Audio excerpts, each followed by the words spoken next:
네, 드디어 남성과 창자, 음향학적 전략 알아보도록 하겠습니다. 일단 들어가기에 앞서서 남자가 창자가 먼저 중요하게 알아야 되는 게 지금 음향학을 하고 있죠. 음향학을 하고 있지만 더 중요한 게 있어서 먼저 이야기하려고 해요. 이게 뭐냐면 성대에서의 성구 전환, 즉 후두 성구가 더 중요하다는 이야기예요. 물론 음양 성구와 후두 성구는 서로 영향을 미쳐요. 그래서 음양적으로 잘 이끌어내면 성구 전환이 되게 쉽게 돼요.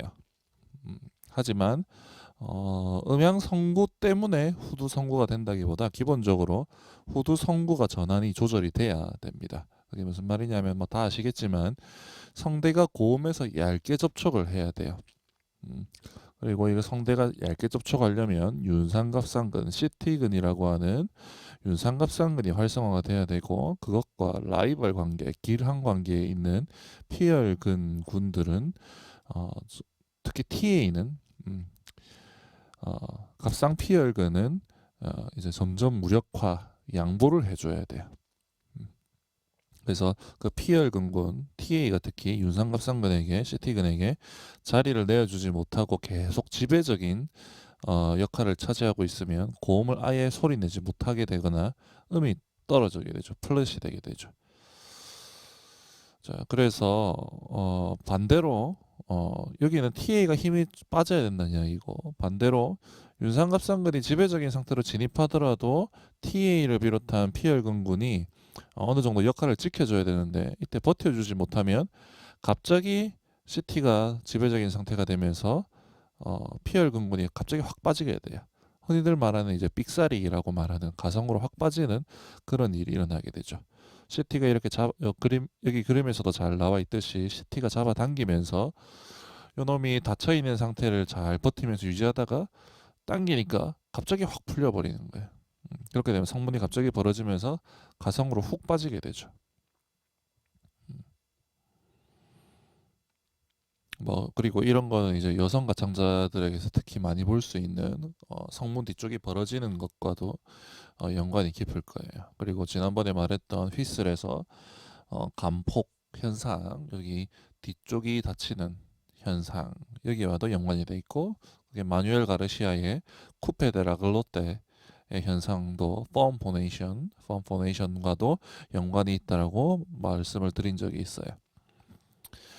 그래서 어찌됐든 남성의 경우에 일단 모드 1에서 모드 2로 전환이 가능해져야, 전환이 돼야 포먼트 튜닝이고 자시고 이야기할 수 있는 단계가 되는 거예요. 예. 그래서 결국 따지고 보면 공명 조절과 호흡 조절은 따지고 보면 소리를 더 좋게 해주는 거라고 볼 수 있어요. 음, 물론 아까도 이야기했지만 최소한의 공명 조절과 호흡 조절의 정도가 조절하기는 하죠. 이 최소한의 조절이 이루어지지 않으면 성구 전환이 아예 안 일어날 거고요. 예. 자, 그래서 일단은 고음이 소리가 나야 됩니다. 태어나서 한 번도 솔 이상, 특히 라, 시, 도를 내본 적이 없어요. 이런 사람은 음향 선고를 배워도 도움이 안 돼요. 그런 사람은 이제 일단은 두성을 한번 경험해보고 그 두성을 어떻게 안정적으로 유지할 것인가라는 게 이 부분에 해당된다는 거 명심하시기 바랍니다.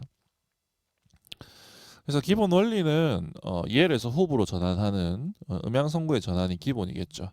그래서 기본적으로 요 EL에서 호흡으로의 선고 트랜지션 전환은 브레이크라고 불리는 E4에서 F4 정도에서 그 변화가 일어나요. 그리고 이 변화는 지난번에 말씀드린 바와 같이 모음에 따라서 그 전환 포인트가 다르죠. 그 전환 포인트가 다르다고 하지만 기본적인 것은 EL에서의 호불호의 전환이라는 거예요. 그래서 이렇게 어, 피치가 증가하게 되면 배음들도 오른쪽으로 주파수가 증가하게 되죠. 그러면 어, 첫 번째 포먼트는 트래킹 추적을 하게 될 거예요. 그러다가 갑자기 요 H2 결합하고 있던 놈이 갑자기 H1 중심으로 이렇게 탁 건너뛰게 돼요. 그러면서 이제 후브로 변화되게 되죠. 근데 그렇게 되면 이제 얘라고 훅과의 음질적 괴리가 너무 커져 버리는 거예요. 요게 이제 흉성을 끌어올리다 못해 이제 훅으로 갑자기 바뀌는 게 지난번에 말했듯이 A4 즉 440Hz에서 이루어진다는 건데 440Hz F0가 440Hz라는 거는 H1과 H2 사이의 간격도 440Hz라는 이야기죠. 440Hz나 포인트가 주는 주파수가 바뀌게 되면 음질적으로 상당히 큰 차이가 나게 되죠. 그리고 그것을 하기 위해서 후두가 갑자기 뚝 떨어지게 될 거예요. 목구멍을 확 조이다가 그렇게 되면 컨트롤에도 미세한 컨트롤을 하는 게 아니라 갑자기 급진적인 신체 조작을 해야 되니까 그게 더 이상해지게 되겠죠. 힘들게 되겠죠. 그래서 이것을 해결하기 위한 테크닉은 기본적으로 최대한의 공명을 약간 포기할지라도 맨 처음에 이해를 선고해서 너무 이해를 하지 않도록 하는 게 포인트예요. 그래서 너무 이해를 하게 되면 H1과 H2의 세기가 거의 한 15dB에서 20dB 정도 차이 나게 되거든요. 근데 그 정도가 아니라 한 6dB 내지 10dB 미만으로 요 세기를 차이를 조절하는 거예요. 그러면 그렇게 되려면 포먼트를 이제 요 H2와 H1 사이에 집어넣어야 되겠죠. 기본적으로 지배성이라는 측면에서는 얘에 가까울 거예요. 왜냐하면 H2가 조금 더 부스트 됐으니까요. 원래 H1보다 H2가 내려와야 되죠. 고음으로 이제 배음이 위쪽 배음으로 갈수록 점진적으로 감소하니까요. 그런데 H2가 살짝 올라와 있는 상태라는 말은 포먼트가 H2를 증폭시키고 있다는 이야기죠. 하지만 너무 H2 쪽으로 붙지 않고 H1과 H2 사이에 어느 지점에 끼워져 있다라는 거예요. 그리고 이게 나중에 H1과 H2 그러니까 후브로 확 넘어가게 되더라도 너무 H1 쪽으로 빠지지 않는 거예요. 너무 가성으로 빠지지 않아야 된다는 이야기죠. 갑자기 소리 힘이 빠지면 안 된다는 이야기예요. 적절히 높은 후드 상태를 유지해서 혹은 좁은 인두 상태를 유지해서 포먼트가 H1에 가깝긴 하겠지만 H2에 H1에 가까워야 하겠지만 너무 또 H1이 아니라 H1과 H2 사이에 끼워 넣어야 된다는 거예요. 남성 같은 경우에는 성악이라고 할지라도 H2가 부스트 돼 있는 경우가 종종 꽤 있어요. 특히 모음 같이 기본적으로 F1이 첫 번째 포먼트가 높은 모음 같은 경우는 고음에서도 두성에서도 남자의 경우에는 예를 유지하는 수가 있는 거죠. 그에 반해서 O나 E 같은 경우에는 저음에서도 후배에 가까울 거고요. 어찌됐든 노래 잘하는 사람은 첫 번째 포먼트의 튜닝을 너무 적극적으로 하지 않는다. 그리고 소리의 일관성을 위해서 싱어스 포먼트를 일정하게 유지해 줘야 돼요. 즉 아까 최대한의 소리 세기를 포기하더라도 첫 번째 포먼트를 일부러 튜닝을 디튜닝 한다고 했죠. 그러면 소리의 힘은 어디서 얻느냐? 소리의 힘은 F2 혹은 여기서는 싱어스 포먼트는 F3겠죠. F3에서 힘을 얻는 거예요. 그래서 F3를 하고 뭐 이런 걸 유지해 주려면 뭐 이런 조건들이 있겠죠. 안정적인 후드 포지션과 성도 길이, 수렴하는 모양의 공명관. 근데 이거는 기본적으로 팝보다는 클래시컬에 조금 가깝고요. 1번, 2번. 1번은 뭐 안정적이다라는 건 일정이 한데 전반적으로 수렴하는 모양으로 해주는 거는 팝에서도 이렇게 해줘야 되긴 하죠. 클래식에서는 분명히 이렇게 해줘야 되고요. 완전히 EL 폼으로 가져가는 경우는 거의 없다고 보셔야 돼요. 자, 그래서 이제 세 번째 남성 파사주 전략의 목표. 일단 첫 번째 안정적인 후드 포지션과 성도 길이. 이거는 이제 F1을 디튜닝 한다라는 걸 생각하시면 후드 포지션이 고음이든 저음이든 너무 위로 붙었다 너무 아래로 붙었다 하면 안 된다는 거예요. 첫 번째 배음과 두 번째 배음 사이에 끼워 넣어서 거기에서 미묘하게 움직여야 된다는 거예요.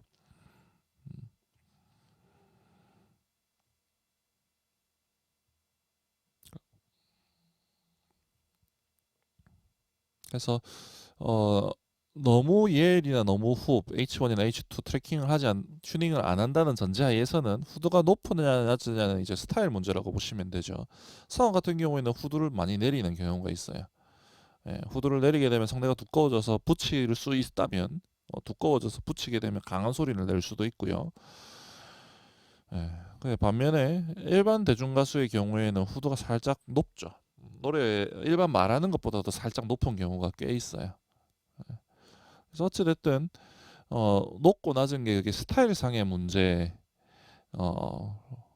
라고 볼 수 있을지라도 둘 다 공통적으로 중요한 거는 뭐냐면 후드의 포지션이 안정적이어야 된다는 거예요. 갑자기 예에서 후브로 되면서 후드가 높은 상태에서 낮은 상태로 뚝 떨어진다던가 내려오면서 갑자기 예로 바뀌면서 후드가 낮은 상태에서 높은 상태로 확 간다던가 그렇게 돼서는 안 된다는 거예요. 그러면 음질적으로도 이상하고 컨트롤하기도 힘들어지고 그렇다는 거예요. 자, 그리고 3-2 파사지 구간에서 수렴하는 모양의 공명관이 있는데 보통 피치가 상승하면 후두가 상승하면서 다이버전트 확산하는 모양의 성도가 형성이 되죠.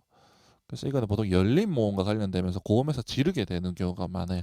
근데 그게 아니라 약간 수렴하는 성도 모양을 유지해줘서 후두도 약간 내려주고 너무 위로 올라붙지 않고 그렇게 해주는 테크닉을 말하는 거예요. 음. 물론 지나치게 컨버전트 가게 되면 가성으로 빠지게 되겠죠. 그다음에 3-3 후두 성구의 점진적인 전환. 이것도 이제 제일 앞에서 이야기했죠.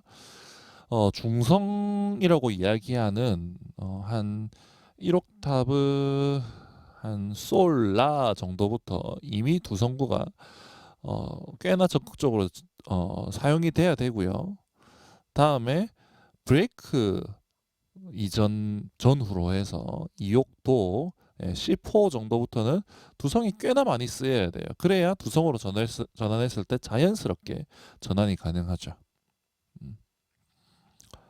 그래서 점진적인 성구 전환이 중요하다라는 게 핵심이에요. 그리고 여기 적혀 있는 글은 제가 스킵하고 넘어가는데 한번 읽어보시면 좋을 거예요. 밑에 링크가 있으니까.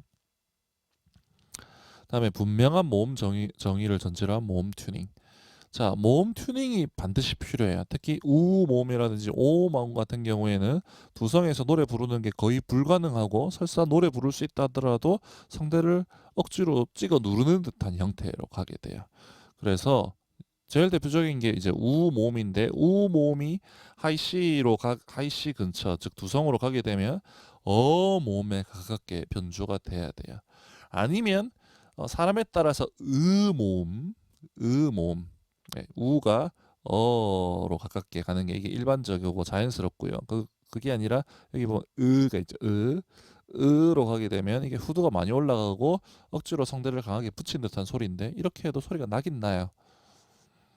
취향상 그게 맞을 수도 있죠. 근데 일반적으로 보편적인 상황에서는 어로 약간 튜닝을 해주는 게 좋다라는 거죠.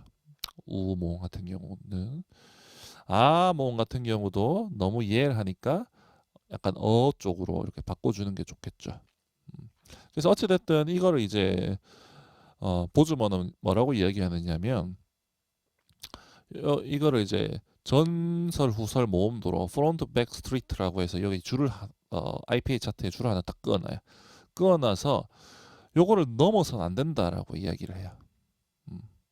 그래서 같은 그룹군 내에서만 성구 전환을 해야 된다라는 거예요. 근데 간단하게 이야기하면 이걸 이제 하나하나 내용을 다 보고 좀 학문적으로 구분하다 보니까 너무 복잡해지는데 간단하게 이야기를 하면 모음 변조를 하되 발음이 이상해져서는 안 된다는 거예요. 그렇다고 발음을 지킨다고 모음 변조가 안 해서도 안 된다는 거고요. 그래서 이거는 들어보면 딱 알죠. 직감적으로 들어보면 발음이 너무 이상한데 성악가 분들 보면 자기 편한 발성 때문에 발음이 너무 이상한 경우가 많죠. 예.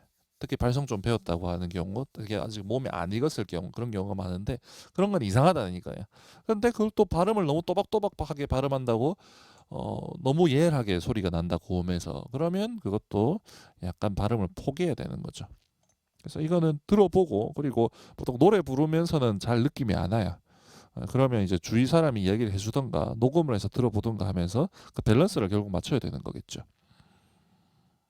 그래서 가운데 스트레이트를 기준으로 요거 내에서 움직이는 거는 뭐 크게 문제가 없는데 갑자기 이렇게 바뀌면 발음이 거의 다른 발음으로 인지가 되면서 너무 이질감 있게 느껴진다라는 거. 그게 포인트가 될 거예요. 여기도 보면 스트레이트를 기준으로 한쪽 사이드에서만 움직이고 있죠. 여기도 한쪽 사이드에서만 움직이고 있고요. 다음에 키아로스크로 음질의 유지. 너무 밝은 소리가 아니라 스쿠르한 소리도 어느 정도 유지를 해야 된다는 거예요. 즉 후드를 살짝 낮춰줘야 된다는 이야기예요. 중복되니까 넘어갈게요. 자, 이게 이제 제가 잘못 쓴 거예요. 제가 블로그를 고치진 않을 건데 왜냐하면 뭐 이스터 에그 식으로 좀 관심 있는 사람 말고 나머지는 그냥 바라고. 자, 이 세컨드 포먼트 튜닝은 주로 모음에서 그리고 어, 이옥 솔라 한 C 정도에서 자주 나타나요. 솔라 C 정도, 하이 C 정도 넘어가게 되면 거의 대부분 싱어스 포먼트로 가게 되고요. 자, 그럼 세컨드 포먼트가 뭐냐? 세컨드 포먼트가 뭐냐? 자, 일반적으로 가수가 고음에서 링잉이라고 부르는 그 쨍쨍한 소리를 얻는 방식은 싱어스 포먼트를 통해서 얻어요. 그리고 거기서 싱어스 포먼트는 F3나 그 이상의 포먼트를 통해서 얻어요. 그런데 파바로티의 경우 일반적인 성악가랑 목소리가 조금 다르죠. 후두도 약간 높고 그리고 쨍쨍한 소리도 더 직선적이에요. 일반적인 성악가에 비해서 굉장히 직선적인 소리를 내는데 그게 왜 차이가 날까라는 걸 연구한 게 도널드 그레이 밀러예요. 도널드 그레이 밀러가 그 원리를 밝혀내면서 원래 파브로티가 더 킹 오브 하이시, 하이시의 제왕이라고 이렇게 불린 그게 별명인데 그것을 오마주 혹은 패러디해서 세컨드 포먼트 튜닝의 제왕이라는 논문을 이제 발표를 하면서 굉장히 유명해졌죠. 그리고 이 논문은 굉장히 기념비적인 게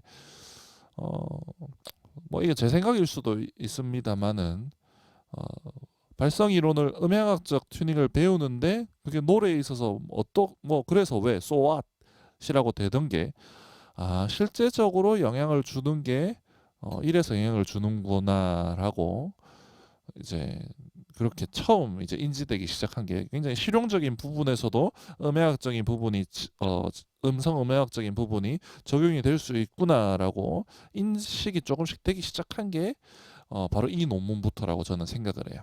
이게 이제 2005년인가 그때 나온 논문인데 얼마 안 됐죠. 자, 그래서 여기 논문을 보면 도널드 그레이 밀러 논문을 한번 열어보죠. 구글링 검색하면 바로 나와요.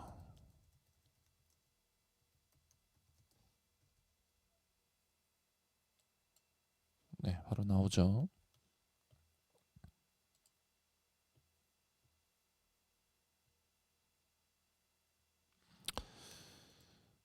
네, 지난번에 한번 했는데 여기 보면 이제 이거죠. 셀레스타 아이다의 같은 아리아에서 B 플랫 노트를 소울이라는 오라는 발음을 파바로티는 아에 가깝게 튜닝을 해서 여기 세 번째 배음 하나 둘 세 번째 배음을 세컨드 포먼트와 일치시켜서 증폭을 했고 반면에 도밍고의 경우에는 하나 둘 셋 넷 다섯 여섯 번째 배음을 세 번째 포먼트와 일치시켜서 증폭을 했다. 그렇게 이야기를 하고 있어요. 그리고 여기 보면 또 특징이 첫 번째 포먼트의 양도 도밍고가 많죠. 그래서 상대적으로 도밍고는 좀 풍부하고 부드러운 소리가 나는데 반해서 파바로티는 고음 중심의 직진성이 강한 소리가 나오게 되는 거예요. 그래서 세 번째 하모닉스. 그래서 이거는 세 번째 하모닉스가 이렇게 넘어갔을 때 세컨드 포먼트를 보통 1kHz 근처거든요. 이거를 이제 부스트를 해서 F2를 끌어올려서 H3랑 결합을 하게 되는 거죠. 자, 그리고 일반적인 두성의 영역 이제 B 플랫 이제 2옥 솔라 시도 정도에서는 세컨드 포먼 튜닝을 하게 되면 보통 세 번째 배음이랑 결합을 하게 되는데 그 위에 이제 서드 브릿지라고 불리는 3옥 레미파 정도로 하게 되면 H2랑 결합하기도 합니다. 알아두시면 좋을 것 같아요. 그래서 결국은 세컨드 포먼트 튜닝의 핵심은 두 번째 포먼트를 끌어올리는 것인데, 그러기 위해서는 이제 연결된 헬름홀츠 공명이 강의를 하면 혀를 높이 올리고, 그러니까 구강의 모양을 변화시켜야 되죠. F2는. 그러면 혀를 높이 끌어올리고 다음에 입술을 좌우로 쫙 벌려야 돼요. 그래서 기본적으로 파바로티와 기타 성악가들의 목소리는 입 모양은 이렇게 달라져요. 그래서 파바로티는 이렇게 좌우로 쫙 째죠. 그리고 이 세컨드 포먼트 튜닝은 여성 벨터에게도 일치되는 상황이에요.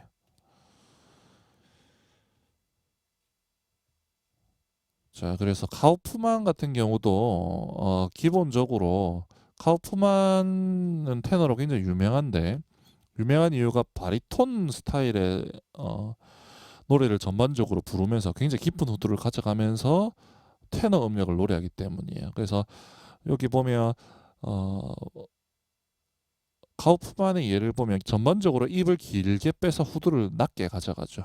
근데 탑 노트에서 들어가게 되면 B 아마 노트일 건데 B4 노트일 텐데 거기서는 입을 쫙 벌려서 세컨드 포먼 튜닝으로 바꿔줘요. 네순도로마에서 한번 보도록 하죠.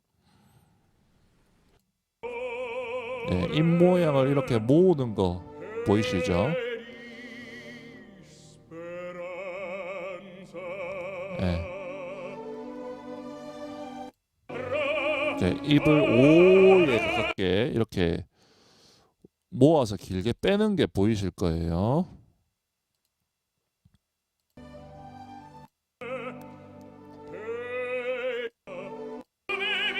그죠? 입을 모아주죠. 자, 그다음에 이제 고음에서는 어떻게 하느냐? 자, 여기까지는 입이 모아져 있어요. 여전히 우와 오에 가까운 발음이죠.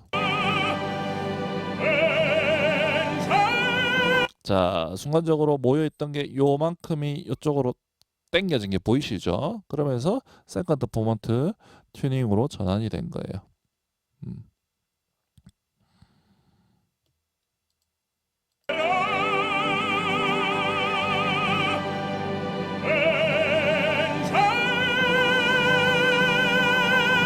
자, 보면 이제 광대 쪽으로 이렇게 당기는 거 보이시죠?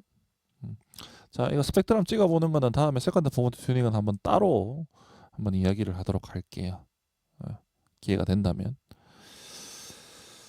자, 그래서 결론은 한번 읽어보시고, 결국은 이제 제일 중요한 거는 음향적 선구보다는 이제 모드 1에서 2 후두 선구가 제일 중요하다라는 거, 그리고 모음 변조가 필요하다, 뭐 등등이 있었는데 내용이 조금 길었네요. 네, 이상입니다.